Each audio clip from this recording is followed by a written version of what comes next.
Welcome student. Today we are going to study the tutorial topic basic of refrigeration. Before going to the main topic, first we discuss about different type of the thermal power plant or device. First look the how you can differentiate the thermal power plant or device. There are two type of thermal power plant or device. First is work producing and other is work consuming. In the work producing, the heat engine like IC engine, gas turbine, steam turbine should be come under work producing device or plant. You can see the diagram. This is a Rankine cycle of heat engine. You can see that here the working fluid in this Rankine cycle is water. The water first pump by the pump into the boiler. In the boiler, the heat should be added to the water, and the water is converted into the steam, and this steam is expended in the turbine, and some work output should be got by this Rankine cycle. So each cycle give a some work output. So this work output is known as a work producing device. Work producing means in each cycle the work should be produced by the cycle.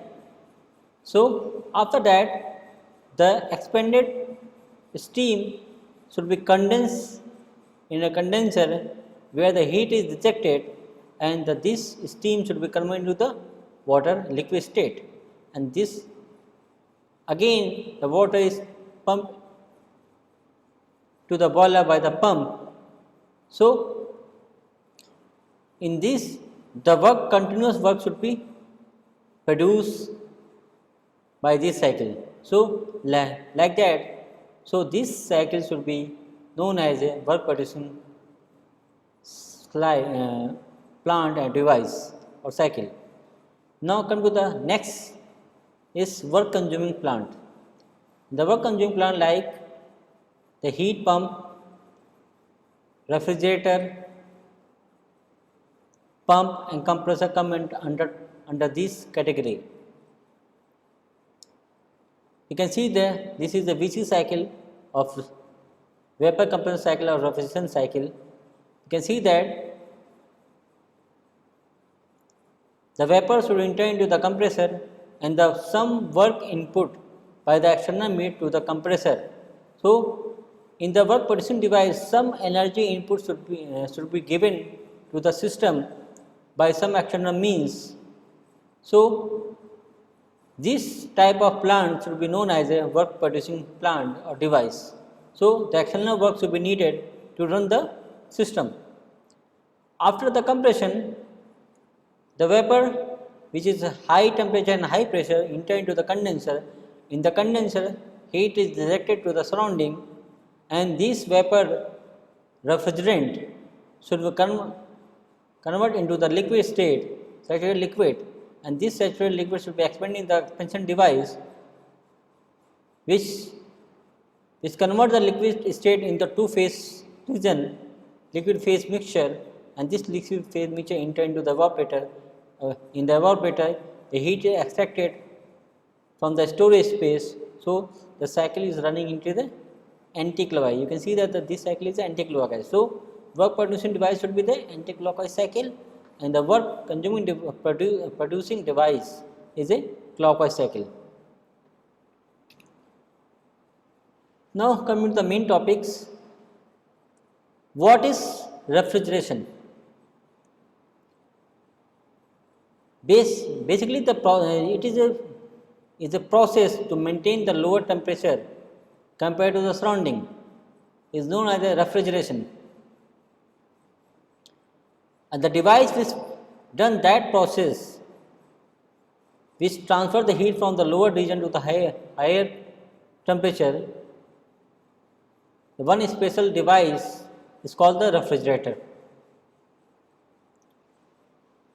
The device of the heat pump and the refrigerator should be same, but the objectives should be different. You can see the refrigerator, the diagram of the refrigerator. You can see that this is a lower temperature. The focus point in the refrigerator should be in the lower temperature, because we are maintaining the lower temperature of the surrounding. So we focus on this part in the refrigerator. So here the QL heat should be extracted from the cold refrigerator space, and this cold refrigerator space, the heat is known as a desired output or desired effects. This heat enter into the cycle, and some work input should be needed in a cycle, which is work input. So after that the QH heat should be transferred to the higher temperature region. So in the refrigerator we are basically focusing on the lower temperature body, but in the heat pump we require to maintain the higher temperature region compared to the surrounding. You can see that the QL heat extracted from the cold environment, and some work input should be needed to run the system. Then the QH heat is transferred to the warm house, the higher temperature. This QH is the desired effects of heat pump. So the objective of the refrigerator is to remove the QL heat from the cold medium, and the objective of the heat pump is to supply the QS to the warm medium. So the machine are same, but the objective are different. In the refrigeration there are some important terminology are there. First is refrigerating effects, which is denoted by the capital N.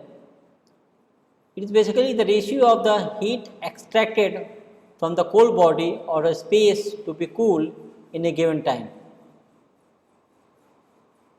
So it is ratio of the heat extracted from the cold space by time taken. And the next terminology is refrigeration capacity or tonnage rating.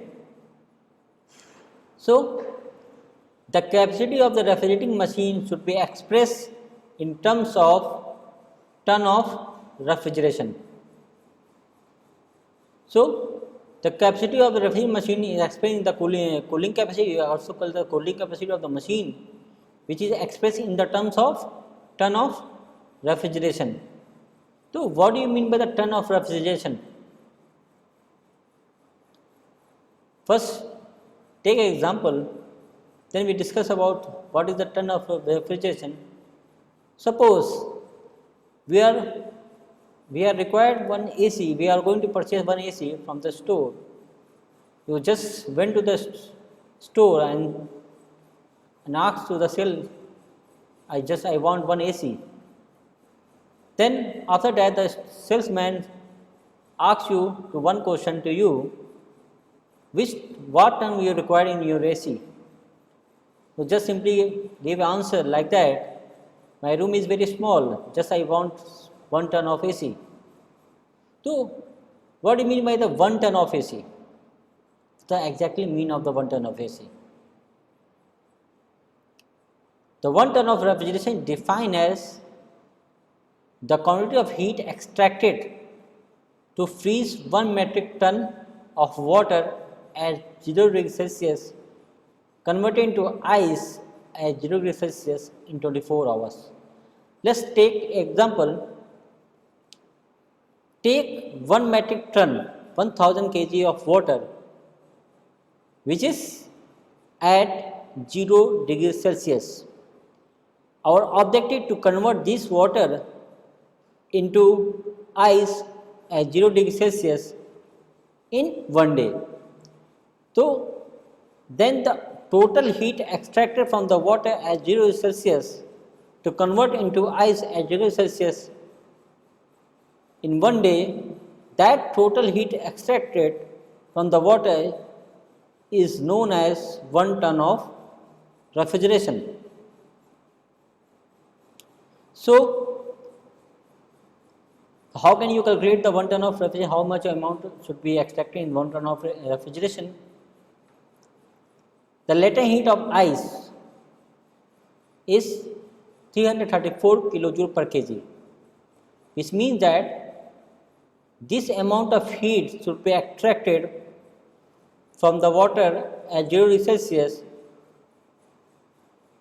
water of 1 kg at 0 degree Celsius to convert into ice at 0 degree Celsius. So, 334 kilojoule of heat should be extracted from 1 kg of water at 0 degree Celsius to convert into ice at 0 degree Celsius.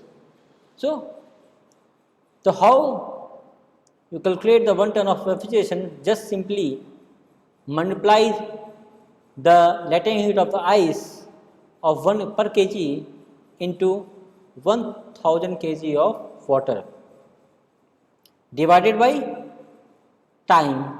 Time is 1 day means 24 hours, and this 24 hours should be converted into second. You got the value of 3.86 kilowatt.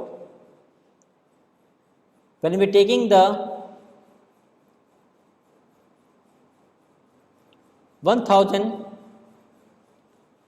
1 metric ton equal to 1000 kg, you got the value of 3.86. The other term which is used by the United States, 1 short ton. The 1 short ton is equal to the 907 kg of water. When you are using 907 kg of water, you got the value of 1 ton is 3.5 kilowatts. Now, next to the main terminology, very important terminology is coefficient of performance. You know that the performance of the heat engine should be expressed in the terms of the efficiency. Like that, the performance of the refrigerator is expressed in the terms of coefficient of performance. So, the performance of the refrigerator and the heat pump is expressed in the terms of the coefficient of performance. It is defined as the ratio of the heat extracted in a given time to the work input.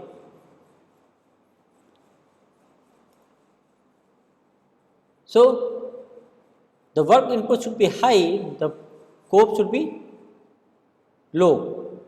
So, the COP represent the running cost of the system for a given refrigeration. Suppose the refrigerator effect should be constant. When we increasing the work input, the COP should be less, so the running cost should be high. Suppose the work input should be low, so the COP should be high, so the running cost of the system should be low. So, the significance of the COP should be defined as the running cost of the system. For a given refrigeration, the capacity of the refrigeration capacity greater the COP, lesser the work input. So, for you can see the formula of the COP of refrigerator, desired effect by work input. You can see the figure here. The refrigerator, the desired effect of our is QL, which is desired output. You can also call the cooling effects, and the work input is W. So, the COP of refrigerator is equal to QL by W. Same like that, the heat pump is QH by W, because in the heat pump the desired effect is QH. Between this refrigerator and the heat pump, there is one relation between them for fixed QL and QH. For fixed temperature limit, the COP of the heat pump is equal to the COP of refrigerator plus 1. Now, reverse Carnot cycle. You already know about the Carnot cycle, which is the ideal cycle for the heat engine. Like that, here the reverse Carnot cycle is the ideal cycle of for refrigeration system. Now we just reverse the Carnot cycle. We got the reverse Carnot cycle. So you can see the figure here. This is a reverse Carnot's layout diagram. This is a TS cycle of reverse Carnot cycle. So these cycle are the real cycle, the ideal cycle, which give the maximum scope with as compared to the real cycle. But this ideal cycle cannot be used in the practice because these have some limitation. So first we look into the some limitation are there in this reverse Carnot cycle. We just look the layout diagram and the TS diagram. You can see that at point 2, the refrigerant at the two phase, liquid and vapor phase are there, and these refrigerants should be entered into the compressor. In the compressor, isentropic process should be there, and the vapor and liquid vapor phase are entered into the compressor. After the compressor, the saturated vapor refrigerant should be there. You got. But the compressor should be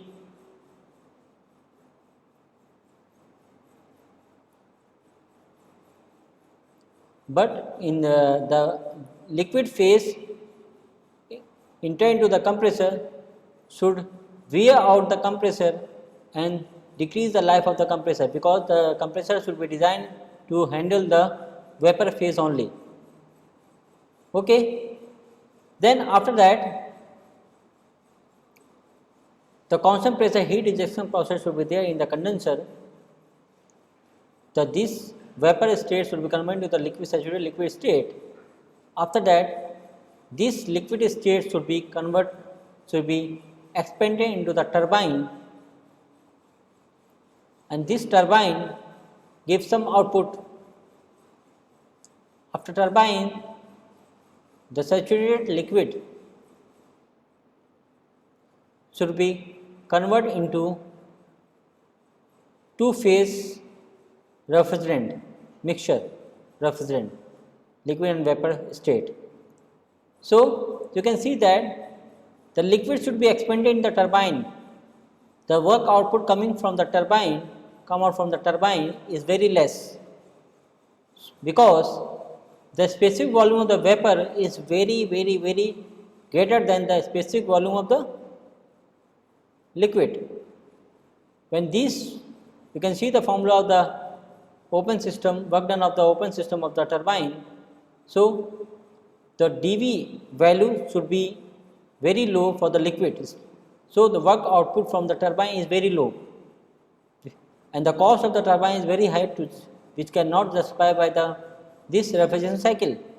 So in refrigeration we cannot use the turbine. So these two, the main reason, because of that we cannot use as a reverse Carnot cycle in a real practice, because compressor cannot handle the liquid state, because the refrigerant effect should be low and should be wear and tear by to the compressor, which reduce the life of the compressor.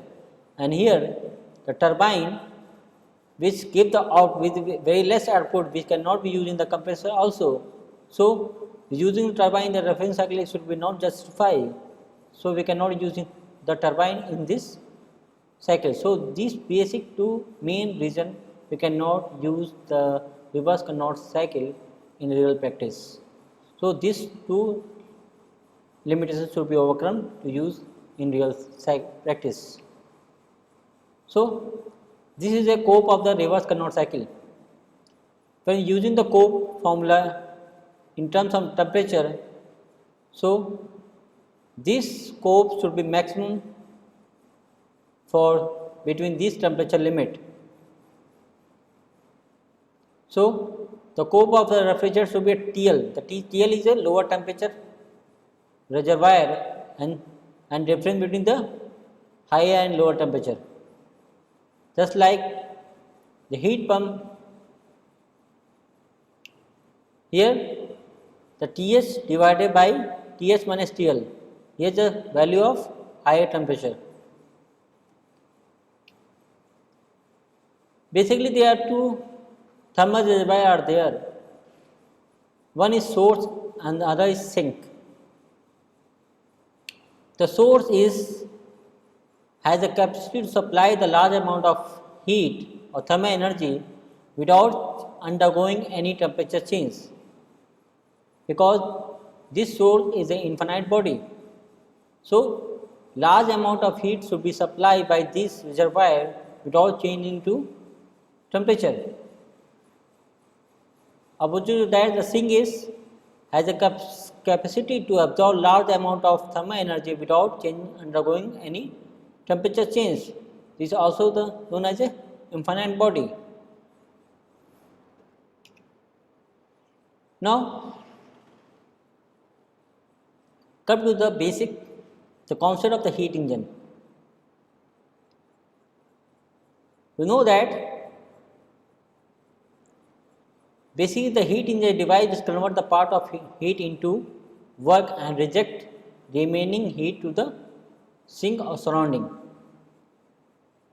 And this heat engine obeys the Kelvin-Planck statement. So, first we discuss what is the Kelvin-Planck statement. Basically, the Kelvin-Planck statement said that we cannot develop a device which is working on a cycle which producing continuous work which exchanging heat from a single reservoir. So, we cannot develop a device which producing a continuous work while exchanging heat from a single reservoir. You can see that this is a single reservoir is there. The heat engine is exchanging heat from this single reservoir and the work output should be W net. So, the whole QH should be converted to W net. So, the efficiency of this engine is 100%. So, this is not possible. So, what is possible? Just to develop a device, minimum 2 reservoirs should be needed. You can see that this is a heat engine. There are 2 reservoirs here. One is source, which is higher temperature, and another is sink, which is at lower temperature. So, the Q1 heat supplied by the source to the heat engine, and heat engine gives some work output, and they convert Q1 into work, and some heat should rejected to the sink, which is at temperature T2. So, the efficiency of heat engine is equal to work output upon work input. Work output is W1, the heat input is Q1. So, and the W1 can be written as Q1 minus Q2 divided by Q1. So, the efficiency of the heat engine is Q1 minus Q2 divided by Q1. This formula of heat engine efficiency, this formula of efficiency of heat engine is valid for the both reversible and irreversible cycle. When you are using the formula of efficiency in terms of the heat, so this formula can be used in both reversible or irreversible cycle. Now come to the concept of the refrigerator. We know about the basic function of the refrigerator, which maintains the lower temperature compared to the surrounding, and this refrigerator obeys the Clausius statement. So, what is the Clausius statement? The Clausius statement says that we cannot develop a device which is working on a cycle which transfer heat from lower temperature to higher temperature body without taking any heat input, work input. So, we cannot develop a device which is working on a cycle which can transfer heat from lower body to higher body without taking any work input. So, this type of device cannot be developed.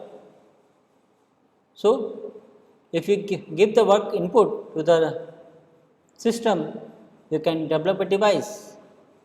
So, the work input should be needed to the refrigerator, and this the Qt heat transferred to the refrigerator, the W work input should be needed by the external means, and this Q1 heat should be supplied to the source. So, the cope of the refrigerator is equal to the desired effect by the work input. The desired effect in refrigerator is Q2, lower temperature, the heat extracted from the lower temperature, Q2 divided by W input, and this W is written as Q1 minus Q2. So, the cope of refrigerator is Q2 divided by the difference in the heat, Q1 minus Q2, and this formula should be used for both reversible or reversal cycle.